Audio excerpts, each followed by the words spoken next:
مفتی خالد الازہری کے اصلاحی بیانات اور وظائف کے لیے مفتی صاحب کا یوٹیوب چینل سبسکرائب کریں۔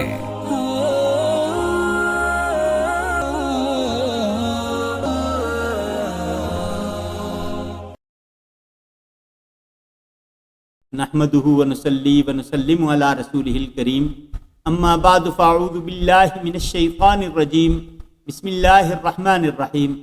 معزز سامعین کرام، السلام علیکم ورحمۃ اللہ وبرکاتہ۔ نبی کریم صلی اللہ علیہ وسلم سے محبت ایک مسلمان کے لیے جز لازم ہے۔ آپ صلی اللہ علیہ وسلم سے محبت کیسے ہونی چاہیے اور اس کے لیے کیا کرنا چاہیے کہ اس محبت کو انسان صحیح طور اور صحیح طریقے سے کر سکے، تو اس کے لیے تو سب سے پہلی بات یہ کہ درود شریف کا اہتمام کرے، کثرت سے درود شریف پڑھے۔ جو شخص کثرت سے درود شریف پڑھتا ہے اسے صحیح معنوں میں نبی کریم صلی اللہ علیہ وسلم کی محبت محسوس ہو سکتی ہے، وہ آپ صلی اللہ علیہ وسلم کی محبت کو سمجھ سکتا ہے اور آپ کی محبت کو وہ پا سکتا ہے۔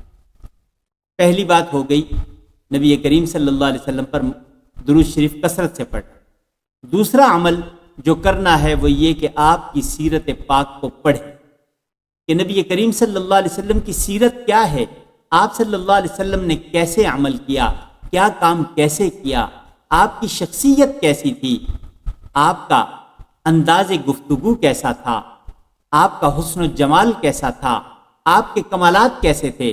یہ ساری چیزوں کا جائزہ لیں گے، ان ساری چیزوں کو دیکھیں گے، انہیں پرکھیں گے تو نبی کریم صلی اللہ علیہ وسلم کی محبت کو سمجھ سکیں گے اور آپ کی محبت کو پا سکیں گے۔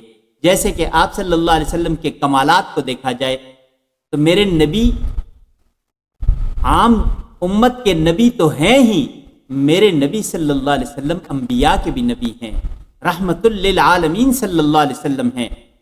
جس طرح عام لوگوں میں کوئی ایک شخص ہوتا ہے وہ با کمال ہوتا ہے، یا ایک جماعت ہو، ایک کلاس ہو، اس کلاس کے کچھ لوگ ان میں مختلف خصوصیات کے حامل ہوتے ہیں، لیکن ایک ایسا ہوتا ہے کہ استاد سے اگر پوچھا جائے کہ آپ کی جماعت کا سب سے با کمال شاگرد کون سا ہے تو وہ کسی ایک کا نام لے گا کہ یہ سب سے با کمال ہے، یہ بہت سی صلاحیتوں کا حامل ہے۔ تو جماعت انبیاء میں میرے پیارے آقا صلی اللہ علیہ وسلم کا جو مقام ہے، جو مرتبہ ہے، وہ سب سے بلند و بالا ہے، وہ سب سے عالی ہے۔ آپ صلی اللہ علیہ وسلم تمام کمالات کا مجموعہ ہیں۔ حسن یوسف دم عیسیٰ ید بیضا داری، آنچ خوباں ہما دارن تو تنہا داری۔ وہ سابقہ انبیاء کی جتنی خصوصیات تھیں، جتنے ان کے فضائل تھے، جتنی اللہ تبارک و تعالیٰ کی طرف سے انہیں خصوصیات سے نوازا گیا تھا، اللہ نے اپنے حبیب اکرم صلی اللہ علیہ وسلم میں وہ تمام خصوصیات جمع فرما دی۔ آپ صلی اللہ علیہ وسلم ان کمالات کا مجموعہ تھے، آپ ان کمالات کو یکسر جمع کیے ہوئے تھے۔ آپ میں اس سارے کے سارے کمالات درجہ اتم کو پہنچے ہوئے تھے۔ صرف یہ نہیں تھا کہ آپ صلی اللہ علیہ وسلم میں بھی وہ کمالات پائے جاتے تھے جو سابقہ انبیاء میں تھے۔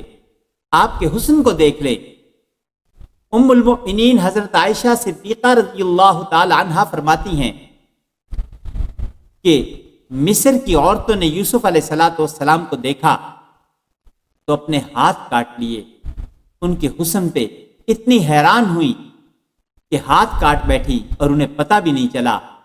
لیکن جس نے میرے محمد صلی اللہ علیہ وسلم کو دیکھ لیا اس نے تو آپ کے لیے اپنی گردنیں کٹوا دی۔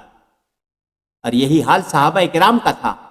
حضرت عبداللہ ابن سلام رضی اللہ تعالی عنہ جو یہود کے عالم تھے، جب نبی کریم صلی اللہ علیہ وسلم مدینہ طیبہ تشریف لائے تو عبداللہ ابن سلام بھی آپ صلی اللہ علیہ وسلم کو دیکھنے آئے کہ میں بھی دیکھوں یہ جو آئے ہیں ان میں یہ خصوصیات جو آخری نبی والی ہیں وہ ہیں یا نہیں ہیں۔ فرماتے ہیں عبداللہ ابن سلام، میں نے جب آپ کا چہرہ انور دیکھا تو میں آپ کا چہرہ انور دیکھ کے فوراً ہی مان گیا کہ یہ آخری نبی کا چہرہ ہی ہو سکتا ہے۔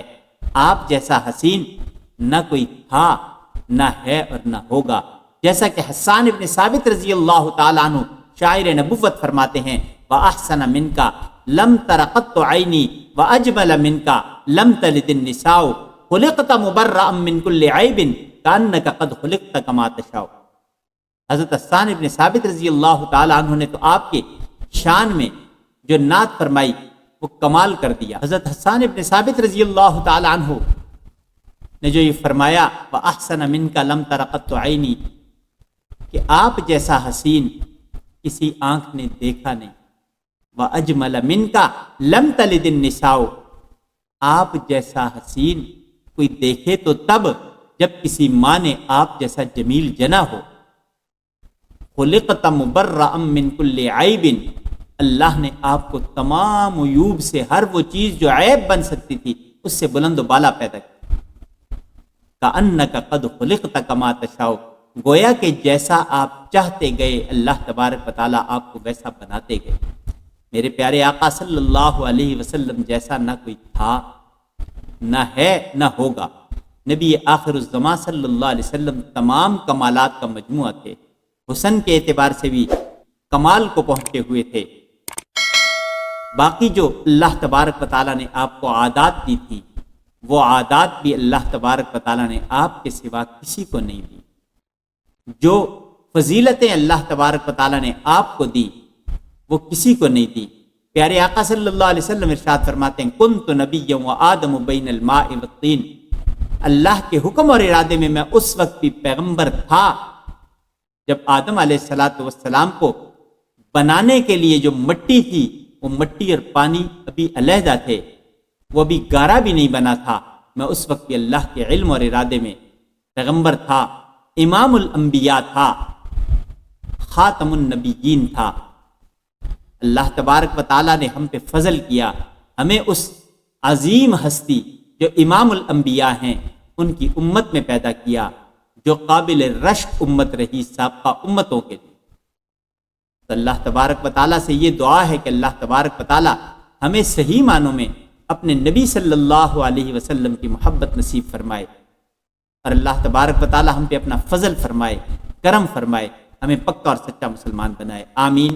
زندگی باقی، ملاقات باقی، وآخر دعوانا ان الحمدللہ رب العالمین۔ مفتی خالد صاحب سے مزید رہنمائی، وظائف اور اسلامی مسائل کے حل کے لیے ہمارے چینل کو سبسکرائب کریں، بیل آئیکن دبائیں اور دین کی روشنی اپنے دلوں میں جگائیں۔